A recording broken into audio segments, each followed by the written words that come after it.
झटपट टेस्टी असा खानदेशी नाश्ता तुम्ही कधी खाल्ला आहे का? तर चला मग लागूया रेसिपीला.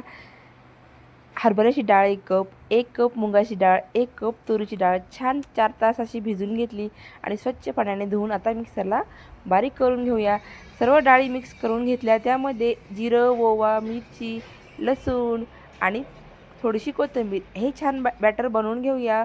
मी आम्रपाली रेसिपी यूट्यूब चॅनलमध्ये आपलं सर्वांचं मनापासून स्वागत आहे. खूपच टेस्टी हा खानदेशी नाश्ता आणि एकदा तुम्ही हे नक्की करा. मुलांसाठी आणि मोठ्यांसाठी खूप पौष्टिक आहे. गव्हाचं पीठ घेतलं गरजेपुरतं. त्यामध्ये जिरं, ओवा, थोडीशी हळद आणि चवीपुरतं मीठ आणि थोडंसं तेल.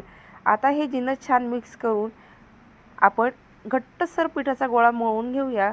झटपट नाश्ता होतो आणि खायलाही खूपच टेस्टी.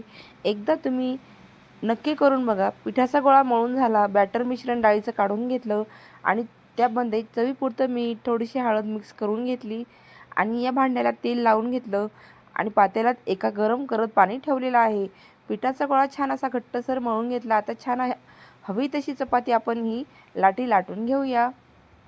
चपातीची खरोखर इतका टेस्टी हा नाश्ता ना, मुलांच्या डब्यालाही देऊ शकता आणि घरात सर्वांना आवडेल इतका टेस्टी.